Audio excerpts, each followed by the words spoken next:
या देवी सर्वभूतेषु शक्तिरूपेण संस्थिता नमस्तस्यै नमस्तस्यै नमस्तस्यै नमो नमः। अरुण शर्मा की तरफ से आप सभी को श्री राधे राधे। आज मैं ब्रजमंडल के एक ऐसे सिद्ध पीठ मंदिर की कहानी शेयर आपसे करने जा रहा हूं जहां पर आज मां भगवती की पूजा डंडों और लाठियों से होती है। जी हाँ, उस मंदिर का नाम है सेवरी माता का मंदिर। सेवरी माता के मंदिर को नगरकोट कांगड़ा वाली माता का प्रतिरूप भी कहा जाता है। अगर मैं दूसरे शब्दों में कहूं तो जो पूजा और दर्शन का फल नगरकोट कांगड़े वाली माता से यहां प्राप्त होता है, वही फल सेवरी माता की पूजा से प्राप्त हो जाता है। सेवरी माता का मंदिर दिल्ली आगरा नेशनल हाईवे 2 पर, जो कि मथुरा की तहसील छाता है, वहां से लगभग 8 किलोमीटर की दूरी पर मेन हाईवे के ऊपर ही नरी सेवरी जगह पर है।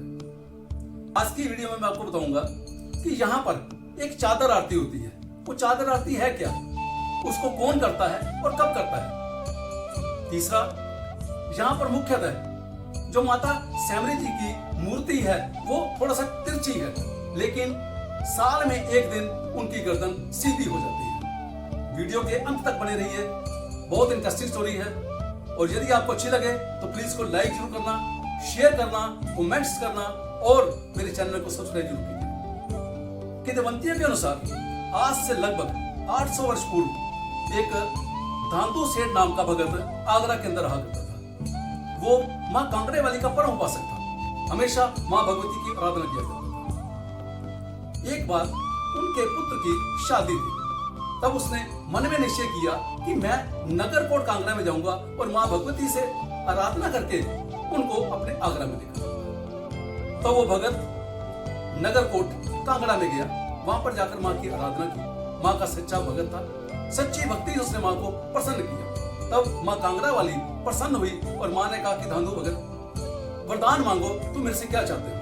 तब धांधु भगत ने कहा कि हे मां, मेरे पर आपका आशीर्वाद है, मेरे परिवार पर आपका आशीर्वाद है, मेरे कुल पर आपका आशीर्वाद है। मैं चाहता हूं कि मेरे पुत्र की शादी में आप आगरा चलें, मेरे कुल को, मेरे परिवार को कृतार्थ करें और सारे आगरा वासियों को दर्शन देके उनका भी सौभाग्य बनाएं। मां भगवती ने उसकी प्रार्थना को स्वीकार किया, लेकिन कहा भगत, मेरी एक शर्त है, मैं तुम्हारे साथ आगरा तक चलूंगी, लेकिन शर्त यह होगी कि तुम पीछे मुड़कर नहीं देखोगे। जहां मुड़कर देखोगे मैं वहीं की वहीं स्थिर हो जाऊंगी।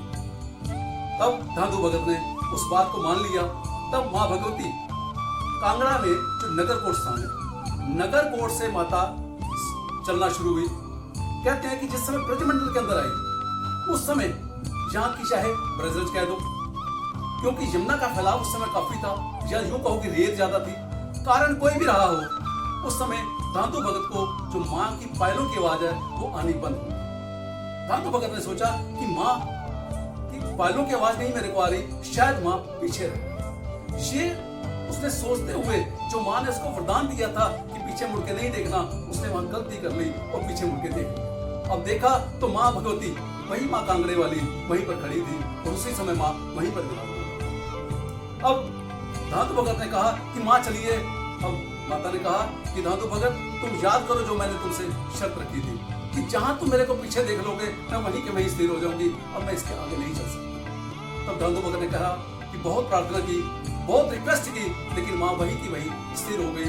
तब धांधु भगत माता से आशीर्वाद लेके आगरा चला गया। कली काल का प्रभाव समझो या काल की प्रेरणा समझो, जहां पर मां भगवती स्थिर हुई थी वहां पर ही वो एक पत्थर की मूर्ति के रूप में विराजमान। कुछ समय बाद वहां पर एक अजीता नाम के एक भगत थे। उनको मां भगवती ने दर्शन दिया कि मैं यहाँ पर जमीन के ऊपर या जमीन के नीचे दबी हुई इन झाड़ियों में हूँ, मुझे आकर यहाँ से निकालो और यहाँ पर मेरा एक मंदिर बनाओ। अब जो अजीता जी थे वो मां भगवती के परम उपासक थे। उन्होंने उस मूर्ति को निकाला और एक छोटा सा मंदिर बनाने की शुरुआत कर दी। लेकिन जिस तरह मंदिर की शुरुआत की गई, उस समय जो आसपास के गांव थे उनके साथ उन गांवों की सीमा लगती, जिस वजह से वाद विवाद शुरू हो गया। वाद विवाद से करते करते वो बहस तक मामला आ गया। बहस से करते करते लड़ाई में चला गया। लड़ाई करते करते यूं कहा जाता है कि उस समय बहुत डंडे, लाठियां, भाले चले, लेकिन अंततः अजीता जी की विजय हुई और उन्होंने नरी सैमरी के स्थान पर एक छोटा सा मंदिर मां भगवती के लिए बना है। आज भी मां भगवती की वहां पर पूजा होती है।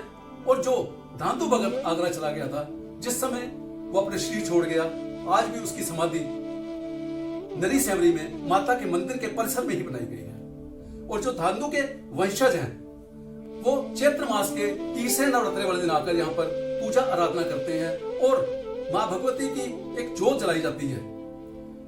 आटे के बड़े बड़े दिए बनाए जाते हैं और उनमें एक दिया जलाया जाता है, युवकों की बड़ा दीपक जलाया जाता है।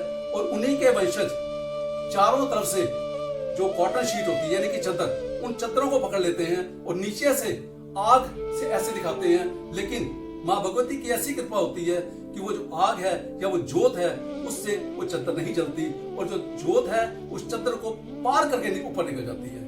यह दृश्य कई हजारों लोगों के सामने होता है और ये साल में सिर्फ एक ही बार होता है। और रहा सवाल ये लठ वाली पूजा इसलिए कि उसी दिन से ये लठ वाली पूजा का प्रारंभ हो गया था। चैत्र मास के 9वीं नवरात्रे को, यानी कि अंतिम नवरात्रि वाले दिन, आसपास के गांव, खासतौर पे नरी वगैरह के गांव के जो व्यक्ति हैं, वो सारे झुंड के झुंड बनाकर आते हैं और हाथ हाथ में उन्होंने डंडे, लाठियां, भाले, परसे लिए होते हैं और ढोल नगाड़ों के साथ आते हैं। उस समय यूपी पुलिस का पूरा इंतजाम होता है और वो विधि विधान से आकर मंदिर को सिर्फ स्पर्श करते हैं या उसकी चौखट को नमस्कार करते हैं और प्रसाद लेकर वो वापस चले जाते हैं। ये वहां की लठ पूजा की प्रथा है। नरी सैमरी माता के मंदिर के अंदर जो माता की मूर्ति है, जिस दिन दांतु भगत के वंशज आकर तीसरे नवरात्रे वाले दिन आरती करते हैं, यानी कोई चद्दर आरती करते हैं, उस समय कहा जाता है कि जो माता की गर्दन है वो कुछ टेढ़ी है। उस समय माता की गर्दन बिल्कुल सीधी हो जाती है। यह एक प्रत्यक्ष प्रमाण है ब्रजधाम का। यही माता सैमरी कई ब्रजवासियों की कुल देवी भी है। मेरी माँ सैमरी से प्रार्थना है कि माँ भगवती सब पर कृपा बनाए रखे और मैं सबकी तरफ से माता सैमरी जी को शत बार नमन करता हूँ। यदि मेरी आज की वीडियो आपको पसंद आई है तो प्लीज इसको लाइक कीजिए, शेयर कीजिए और कमेंट्स बॉक्स में श्री राधे जी।